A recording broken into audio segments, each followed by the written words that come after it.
Gilberto, and I will be your moderator for this topic session. This session is being recorded. It will be available with all the materials by the link later.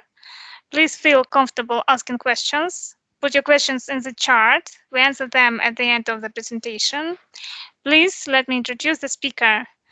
Gilberto Sánchez Meas is software test automation engineer with over 8 years of experience in analysis, design, development of test cases, test plan, and test strategy. Developed the implementation of automation frameworks as DDD, keyword, BDD, hybrid, linear, etc. Experience in continuous testing process inside DevOps environment using tools like Jenkins, Maven, Cucumber, Selenium Grid, and Docker.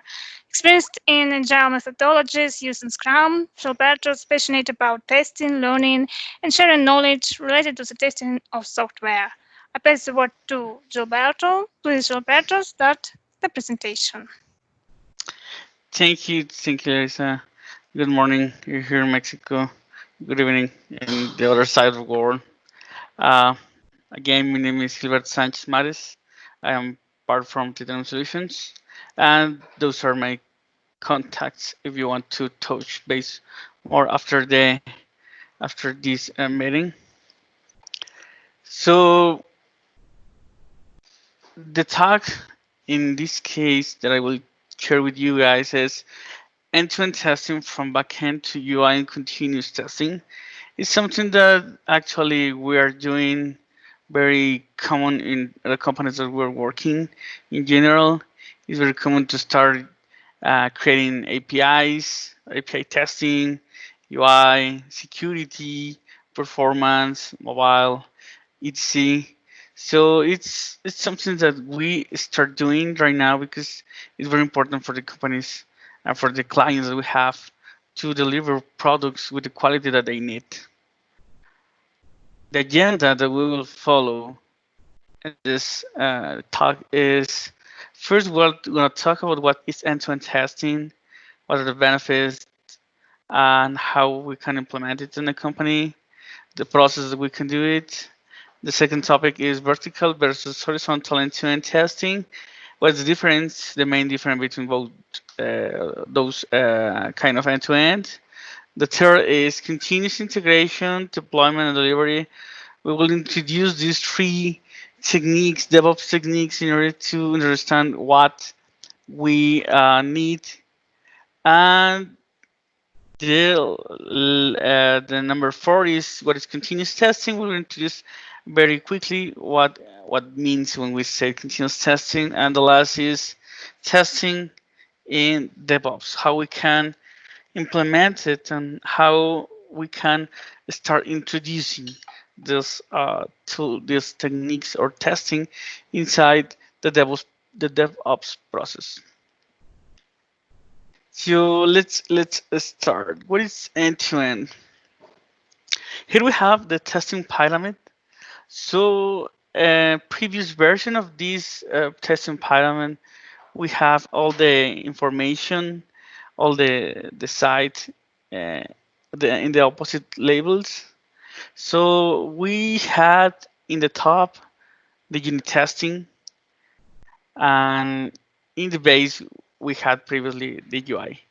Actually, the testers decided that was not the right way to follow the testing. So the previous version was in order to solve bugs or fix bugs. With this new version is preventing all the bugs. In the base, we have the unit testing. That is the most important testing that we need to perform over all the platforms and all the code that we are working. Then we have the content, component, or API testing. So we are verifying the backend of the application. Then we have the integration, and in the top we have the UI test. We're gonna reduce the importance of the UI test, and it's not because it's not important as the other kind of testing. It's because when we're talking about return of investment, is the most expensive test that we can perform. So, what is end-to-end testing? We can say that end-to-end testing is a methodology which a complete flow of an application is evaluated. The necessity of this kind of methodology is the mechanism of verify that the different components into application works perfectly or correctly between them. If we use end-to-end testing, we interact with application as a regular user, and we can start reviewing what are the flows.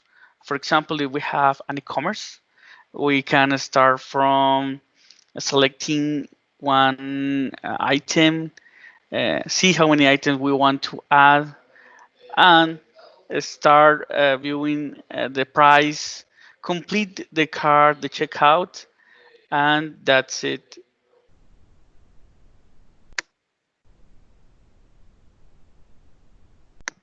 And for other example could be um, loan application. We have the money that we want to pay to other companies, or the payment that we need to do. Then create the loan and start the process in order to pay this specific loan.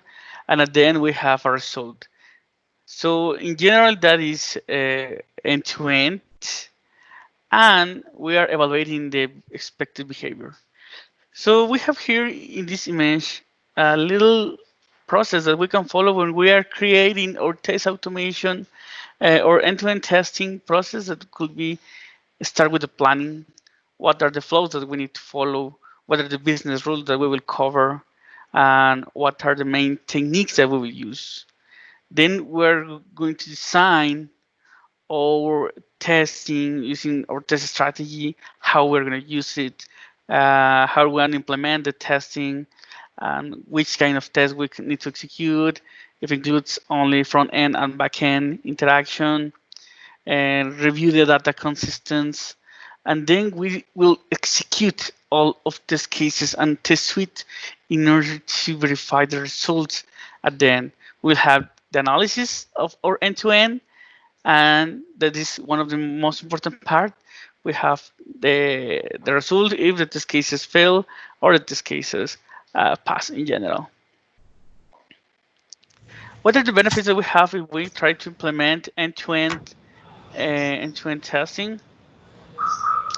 Well, in general, end-to-end testing helps to ensure that the software is ready for production and avoid risk after launch. And the third benefit that we have is confirm application status. That means the end-to-end testing validates software works in each level, from we can say the front to the back end, or vice versa. The second benefit is expand test coverage. We will increase the test coverage in order to create edge cases, for example, or additional test cases that maybe could not be considered previously when we are talking about the planning. The third benefit is detect errors and increase application productivity. In end-to-end testing, um, normally the software can be tested after each iteration that we have. That means we can find and solve problems or issues or bugs that we found quickly than other kind of testing. And the last point is reduce testing effort and cost. If we have less errors and we have more test coverage and we have the more exhaustive test cases that we can create, end-to-end will help us to reduce the repetitive test. That means we can increase the value when we are talking about the return of investment. Now let's move to the two different kind of end-to-end testing, vertical and horizontal. And we have here other kind of pyramid. We have the components in general. In this, the only difference in this parameter is we have the test data preparation in the base, and we continue with the other levels. Unit testing is very important, integration testing, and in the top we have UI testing. And horizontal and to end, we're saying that includes the UI, how the user interact from the start of the process of the business process to the end, and we can also include the integration layer, how the data is consistent with the application, how the information is retrieved, if we have the correct format, all those um, information related to the data that we are receiving and we're sending is when we're talking about horizontal end to end. We have the other side that is vertical end to end, and the implementation means we're gonna walk through over all the levels that we have. We are gonna start creating the data preparation. Maybe we can create code or a script that helps us to create this kind of data. Then we need to verify that the unit test is completed and is implemented by the dev team. And we can also the testers can help in this specific topic. And the integration testing could be need to be implemented under the UI testing. So for this specific talk, we're going to focus on the vertical end-to-end testing. We're not focused much on the horizontal, but then we can just kind of combine both. Maybe the one question is which kind of end-to-end test I need to implement based on my project or based on the company or based on the necessity that I have at this moment. So in this case, I have two advantages and prerequisites that you need to take in consideration if you want to implement one of those, or also you can implement both. So the first prerequisite is when we're talking about horizontal, we are verifying the workflow, the business workflow of the application across multiple application, and is it more accurate to the test environment that we're working and the application in general. What are the benefits of the application? What are the main point that I need to test an application? If we're talking about the banking, we're gonna maybe check what if I send money, if I receive money. So when we are uh, verifying this kind of applications in the user perspective, and we be sure that the business logic is implemented very well, horizontal is a very good option, and we have advantages. One is includes a focused test from the user perspective, how the user can interact with the application. Other advantage is prevents problem from reaching production. And the last is ensure coverage of business logic requirement. But what if I need to focus more on the architecture of my application more than the business? In this case, vertical is a good or a very good options, as it says in prerequest. Since you focus your test on the architecture, you need to support different test strategies like behavior-driven development, test-driven development, or continuous testing. So you need to be sure that the stakeholders are in the project all need to be involved in order to be clear what are we building. So when we're talking about architecture in general, vertical definitely is the best option. And the advantage that we have in the vertical is we have a high code coverage, faster test execution because we are implementing from the unit test. Unit test is the fastest. Well, when I take for example in automation testing, unit testing is the fastest test to implement it and execute it. Then API when you are working with your endpoints is faster than the UI, for example. So you have different. You are able to find bugs faster than other kind of testing. More focus on tests and useful for critical security software. We are including, for example, security testing because we need to check if we're, for example, talking about fintech or banking. This kind of end-to-end will be very useful for us because we need to be sure of the security of the platform, and we can start implementing testing on different levels. So that means we're gonna be sure that we can implement security over all those kind of levels. Well, let's move to continuous integration, deployment, and delivery. And here we have a graph that I put the three different continuous process: integration, delivery, and deployment. I will explain deeper each of those. And the first is we have different sections in the bottom. We have the source control, we have build, we have staging, and production. Obviously, you can add all the stages that you want in this graph, but in general, those four could help us to understand what is the benefits, what is the main objective, and how we can implement it.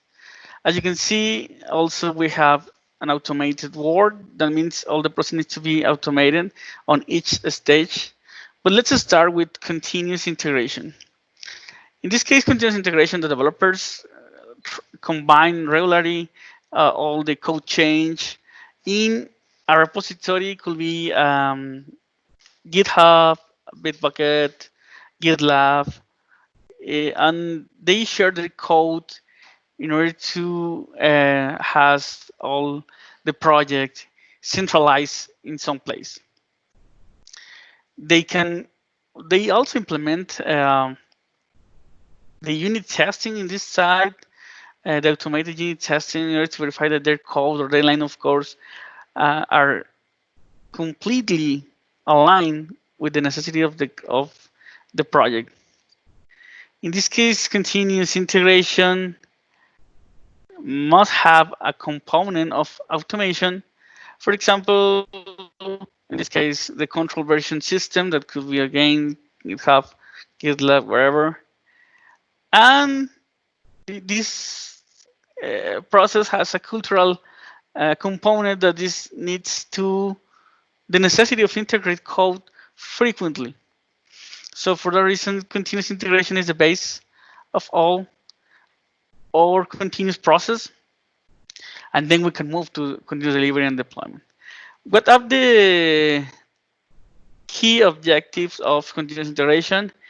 Is has a very short relation with the automation testing. Find bugs quickly, increase the quality of the software, reduce the time to validate and launch applications or actualizations or updates on the software, and try to facilitate the work and the communication between developers and testers. Better visibility of code that they are deploying and they are codifying. Then let's move to continuous delivery. In the graph, you can see we have something that say approve the deploy. Before the deploy, in this specific continuous process, you have the human intervention. So if you want to launch your application to production, this launch must be verified and checked by humans, by product owners, by stakeholders, and all the people involved in the project. So continuous delivery is an extension of continuous integration, and well, in this case, the main point is deliver the software quickly than continuous integration, but we don't have the comfortability to deliver it automatically. So the process include a complex automation of all the process. For example, the source control must be automated. The build, run all the unit tests, and the build must be automated. If we want to deploy to environment like staging, QA or whatever environment that we have. And also we can run integration tests, load tests, performance tests, security tests in general. And but when we try to deliver to production, it's not automated. That definitely is the main characteristic of continuous delivery. The key objectives of this continuous delivery is quicker when we're talking about deployment, and is less complex when we are deploying the product. We launch our builds more often, and we have um, information about the errors or about some production issues quickly than other kind of continuous process, and we can have more flexibility, and we reduce the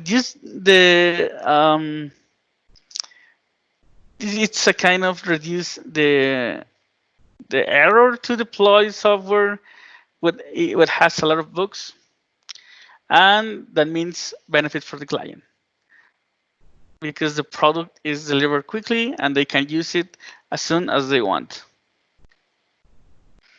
Let's move to the last that is in the continuous process, that is continuous deployment. In this continuous line, all the process must be automated.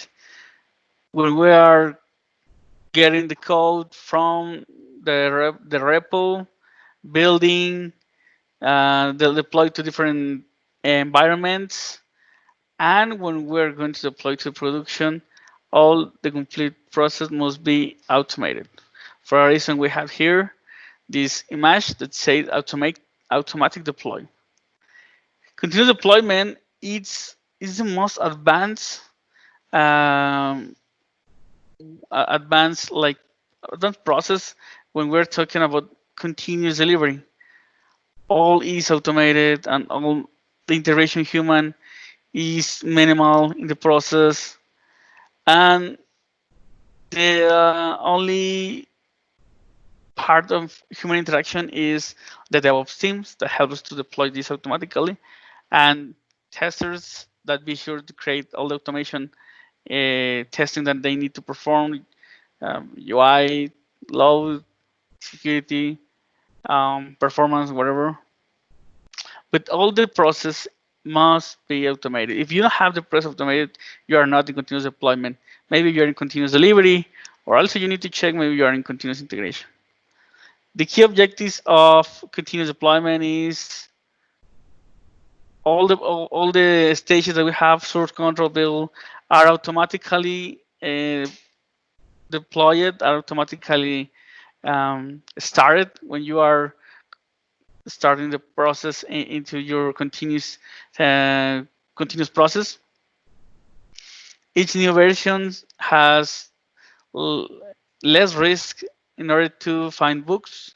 Suppose you have a better quality in your application, and the flow is continuous, and you can deploy 1, 2, 3, whatever number of times in the day, also in hours.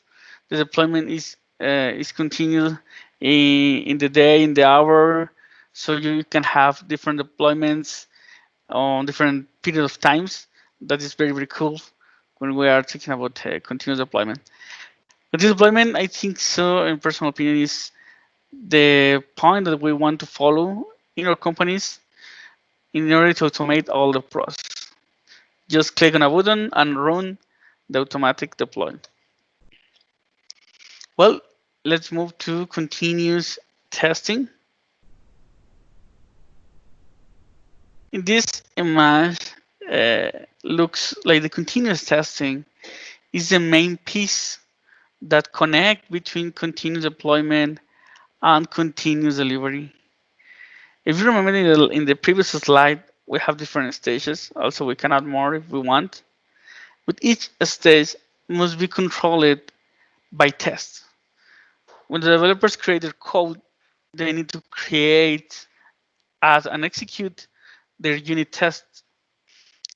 When they implement all those modules, and want to interact between them, they need to, in this case, the testers and the team will need to implement integration testing.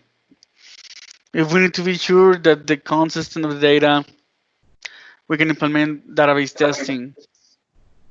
If we want to implement uh, and verify the endpoints, we need to implement API testing. And we can implement also UI, and we can implement also other kind of testing that we must have in our project. So continuous testing is that chain that helps us to move between continuous delivery and continuous deployment.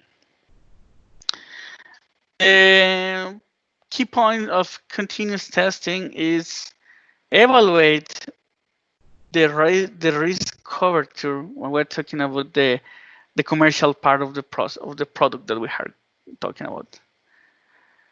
We will share information about if the release could be deployed to production or not. So in this case, we can say no, the process has a lot of bugs, and we need to stop the deploy to production because at the end, we're talking about money. The people that using the product that we are delivering, if they don't want it, they will not use. Other key point of continuous testing is protect the user experience. Helps to see that the real interaction between the user and the application is the real or the correct way that they want to use it. Other key point of continuous testing is that all the tests, the test suite and the test cases are integrated with the development process, not at the end. Previously, in a few years ago, development started working, and at the end, testing start their execution, finding bugs, getting the bugs for the developers, and then solve it. Um, well, again, continuous integration protects the user experience. Must be related with the development process. We don't test at the end of the software development process. Uh, we're waiting for a testing environment that must be stable, and we need to have data in order to start testing. Uh, in this case, continuous testing is from unit testing to UI, security and performance. Uh, in this case, continuous testing gives you retro about the process and each stage of the client pipeline. And we can also evaluate the architecture if the architecture is created as expected. Also, that is very important. We are part of the architecture process, so we can also test from that specific side. Include When we include end-to-end testing in the continuous testing process, that is one of the main topics that we have in this talk. That means we are getting a real experience how the user will use our applications. And we can also detect quickly a change if something performed, I don't know, maybe a different feature or add a feature without the permission or without inform all the people or the team. We can also be sure that uh, something is added and we don't need it in the moment. We can also change it or roll back. That is one of the cool benefits that we have. Reduce the false positives when we are um, implementing frameworks, and review and optimize continuously all our test suite. I have this picture and I really love the sentence that I have here that say, automate as much as you can so tests are done at the push of a button. We only need to click on just a button or only type one line of code like npm test in order to execute a complete suite. This is an image that I found on the internet. That one is one of the most um, viewed image, and it's because it has a very well-structured architecture. Per se, we need to have a continuous integration server. We can have Jenkins, Bamboo, Travis, or whatever kind, Circle CI, or whatever kind. We have a repository, could be with GitHub, Bitbucket, GitLab. Test management also is one of the most important part in order to have all the traceability of test cases, and then we can only automate them. And we have all the results, and we have all the plans that we're gonna implement over the project. And in the test management tools, we have tools very important like ALM, HP. We have TestRail, QTest, TestLink, open source, MTM, or other kind of management tool. One of the benefits of this test management tool, the reporting and the traceability is automated. So we can easily share number of error, number of test cases executed, number of builds executed, tested, or whatever. Then we have a normal or general architecture in a framework. We need to have config files. Those config files help us to say which environment we want to run it, which URL we want to start testing. We have our binding language like Java, C Sharp, Ruby, Python, JavaScript, Go, another kind of language that exists.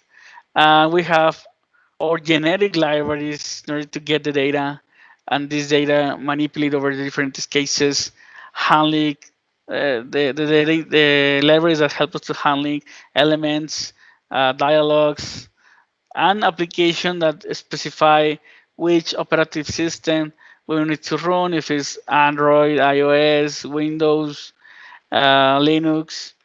We will have our automation, and we have different tools like Selenium, API. Well, we're talking about UI, Selenium, UFT, WebDriver IO, another kind of tool that we have in the market. We have also Appium, Testcafe. Um, we have for API, REST Azure, WebDriver, Cypress that help us in the API, REST Sharp, and those are the drivers that help us to create our test cases and manipulate the data inside those test cases. And then we need to add the input where coming the data come. Could be a database, could be JSON file, Excel file, and the objects that we need to manipulate, if it's a web page, if it's a mobile application. The reporting, we can say HTML reports, we can say an Excel report, or create our own database in order to generate reports. And the test controller that will help us where we're going to test. If we're going to test over a mobile application, over a web application, over a desktop application, and we also can add or not platforms like Browser Stack, SouthLab, Test Robot, and all those platforms that help us to generate our environments without effort. So they have it. We only need to create the test where we want to run it and just implement an easy steps in order to run our test cases. Well, testing in DevOps. First, we'll talk about what is DevOps, normal definition where we want to be in the same channel. DevOps is a combination of philosophies, practice, and cultural tools that increase the capacity of organization to deliver application and services a great velocity. This helps to the organizations to better serve their customers because then we need to deliver at our customers quality, comfortability, usability, and all that they want in the day by day. This is a general process, general flow that sometimes the DevOps team follow. First, we have the planning. We have Jira. Could be this is an example. Those image only are examples. In Jira, we can start working or tickets or user stories or epics and all the plan that we need to have previously to build the application.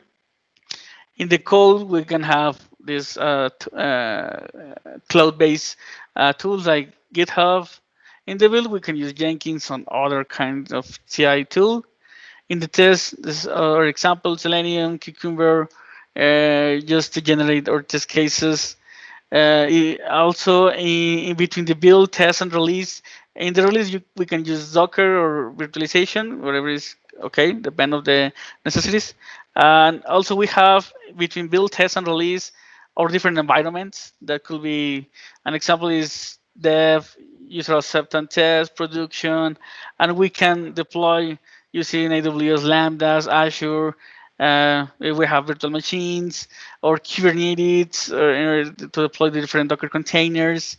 And when we release the product, we need to operate it. We can just censor that is a tool that helps us to review the how the application is operating in real life.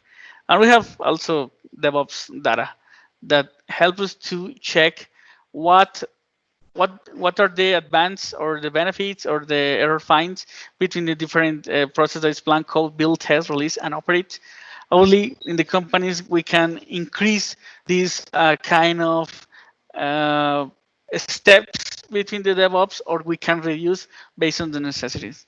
Um, if we want to implement, we can when we have all the information from all the steps or the scenarios, DevOps get information, and they also create something called DevOps intelligence, and they are and their work is create report and dashboard for security, automated audits, value stream metrics, predictive analytics. So they help to increase the product quality. And let's move to the demo. First, we'll have the framework overview. One of the important part when you are creating your own framework is to split the framework from the test layer. If you have both integrated in the same place, it's not a good practice. It's not strongly recommended. So if you want to create a framework, be sure that your classes that are basically for the framework are separate from the test cases or from the test logic that you want to use. In this framework, we will have the API, we have the base classes, the configuration, and the utils. We have mobile framework, base, configuration, some controls, and utils, and the UI framework, base, config, controls, and utils. We can add all different kind of frameworks if we want to implement it. Unit, API, performance, security, whatever kind of framework. And in the test layer, in this case, we're going to use Cucumber. I will talk more in a few minutes. And we have the API, the features, the steps that need to follow those features, and the same split in the API, mobile, and UI. So this is the stack of technology I follow for this project. I use Cucumber as behavior-driven development testing framework. Why I use it? Because it's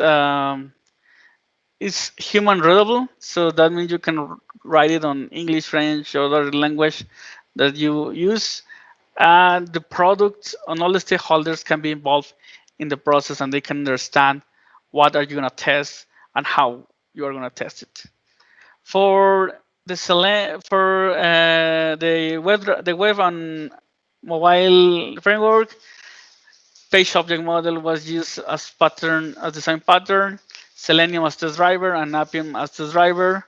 In the case of API framework, we use Pojo, plain old Java object, and REST Azure.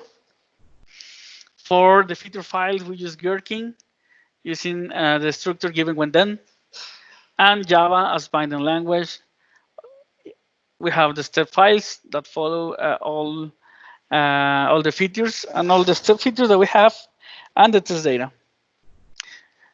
So that means you can use the same stack. Only you need to change the binding language. Could be JavaScript. If you are using, for example, C Sharp, you don't need to use REST Assured. You need to use REST Sharp and SpecFlow. But in general, the other tools are very similar to the stack.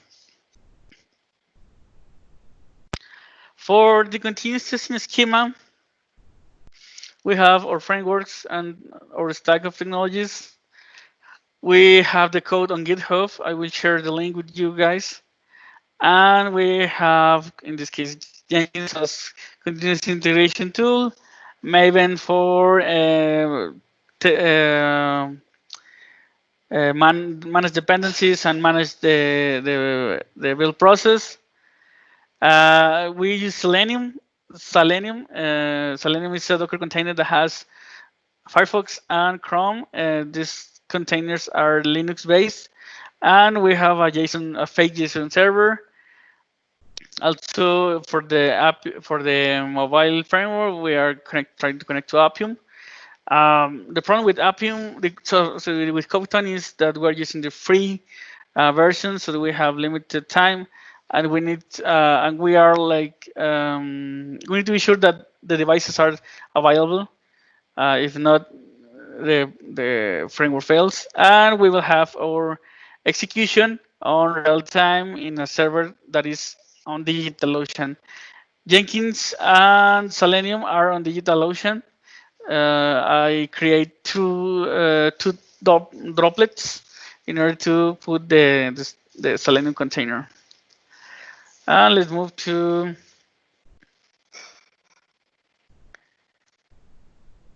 the demo. Let's take a little view of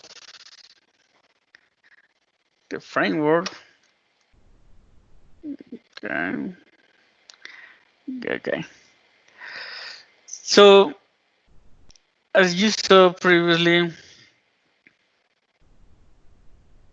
we have the framework, we have the UI, the base, controls, and utils, like way-to-tils, Selenium utils, driver factory. We also implement here a driver factory design pattern.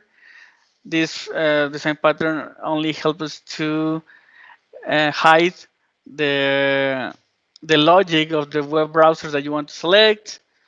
The browser type, we are only using Chrome, Firefox, and Edge. And we have our base, we're using generics in order to get the pages and try to implement a kind of easier framework and don't read a lot of code when you are creating our test cases. I will show you the Cucumber part.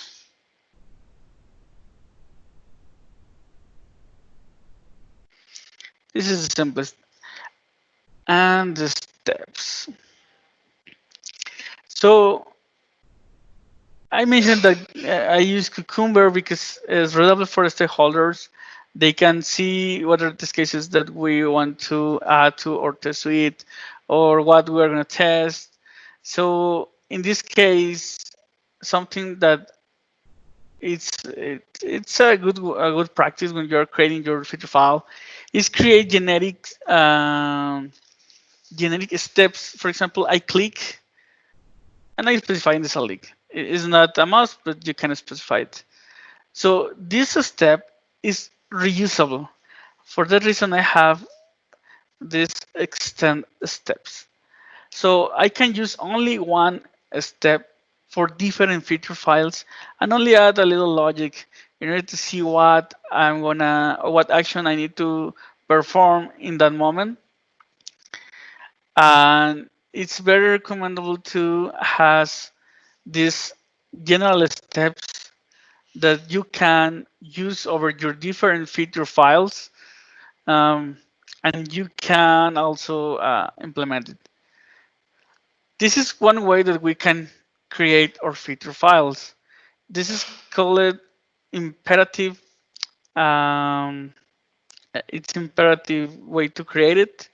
You are specifying step by step what are the actions that you need to do. In this case, is click on my account link, enter username and password, um, the credential that I need to type, that is username, password, and the expected result, that is I should see the username with hello. Also, I have this other way to create or feature files that the script is less descriptive than the other feature file that is the login.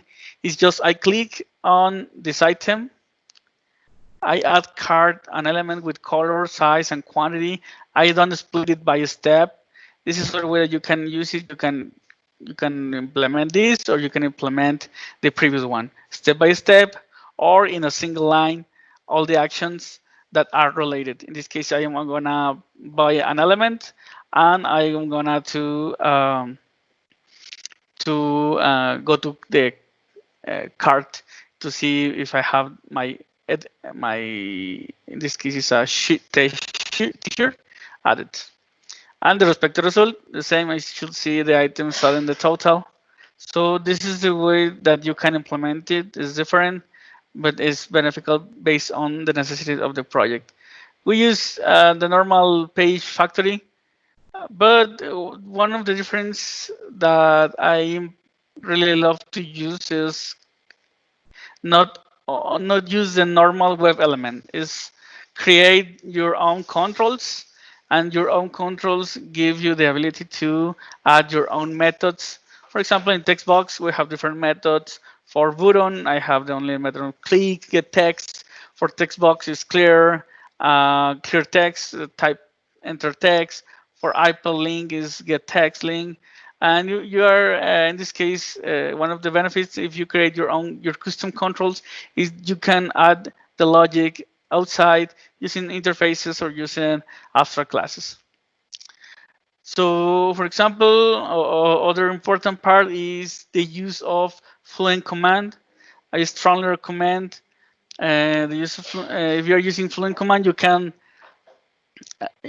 reduce the line of code that you are using. And this is an example. Let's see, login steps. I see it's better use this as a change methods. I am in the home page. I log in with the user that I specify with password and login. One of the common ways to do it is the first line is type the user, then type the password, and then the login. You have three different lines to do it. Another is create a method like where you are adding the parameters user and password. That is other normal way to do it. I think so. This is better when you're using Fluent command because it helps you to understand better in one line what is the flow of, uh, in this case, the login that you want to follow. For example, here is you need to add the user, you need to add the password, and then you log in. You don't create a method, like say, login. You have your parameters,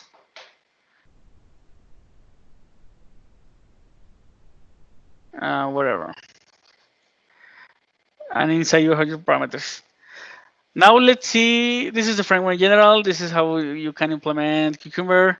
I will share with you the GitHub, and this is Selenium. Also, I will share with you the links, the URLs. You can run it in these containers. I have here my Jenkins on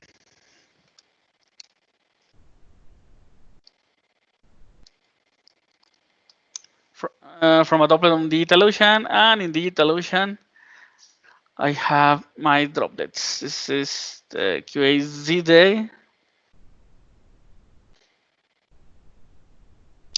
We have Selenium, JSON, the fake JSON server, Jenkins, and my Selenium container, my dashboard from that specific execution that I will run. And if I say, I will just change. In general, I have my configuration. You can also put it configuration on each framework. I put it all in the same, but it's not a big deal. I will do this.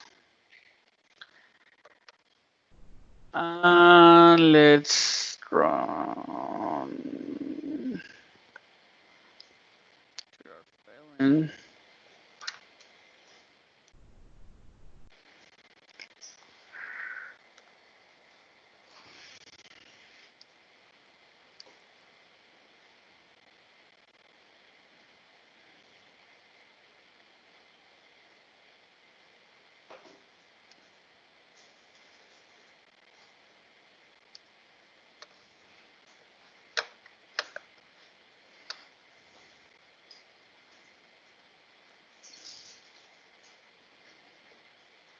I have the checkout. Yeah, the repo.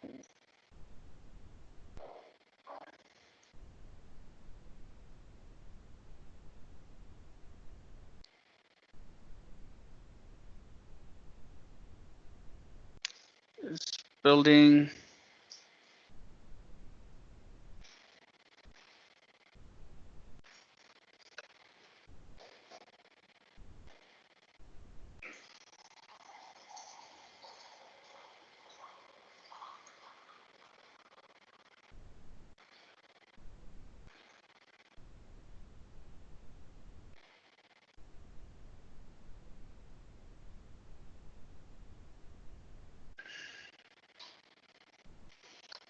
Oops. It's an open source, so it's not very material. Well, let's see an example of the dashboard from the last execution.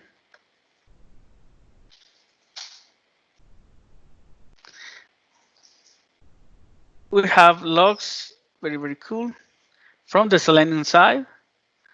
And we have logs from the browser driver. So Chrome options, and we can manipulate the time. This is very, very cool stuff from Selenium. And I think so we are done with the time.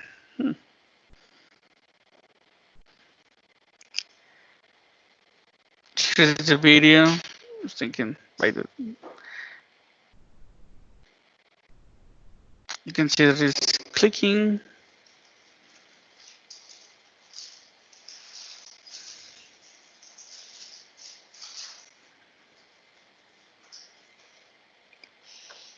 And let's see other.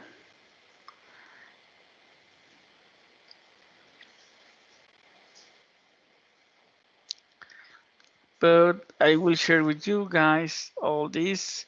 And it's time for gonna be the hour and time for questions.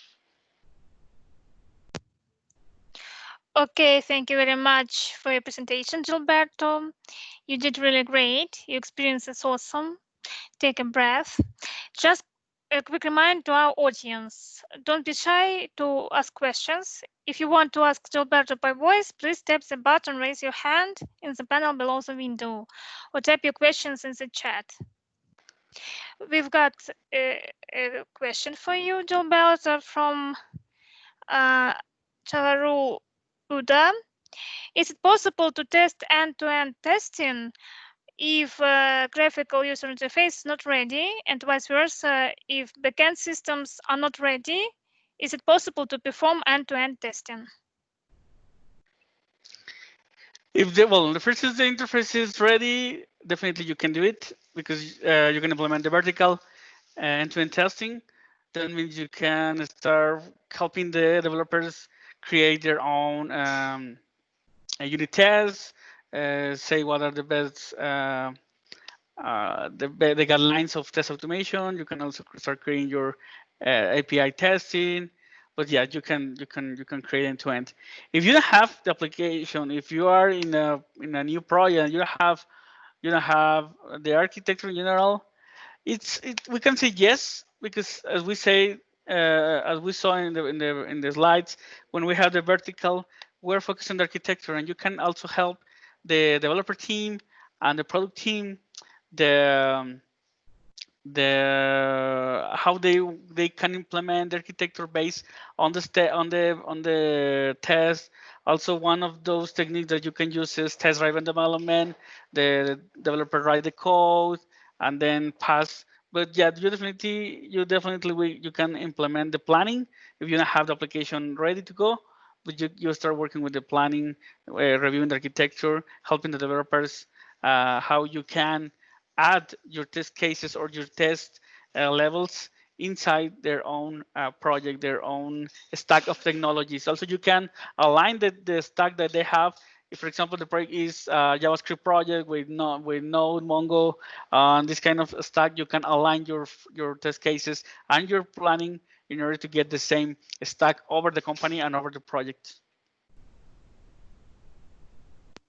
Okay, thank you, Gilberto. The questions are over. I want to thank our audience for the questions. We have great upcoming topics for our conference the next day. I can remind you the session is being recorded. It will be available with all the materials by the link later. I would like to thank our speaker for the excellent talk and thank you for your participation in the Community Z Crazy Days in this topic session. It has been a pleasure meeting you here. I welcome you to move on to the next topic session tomorrow. Have a great day. Bye bye.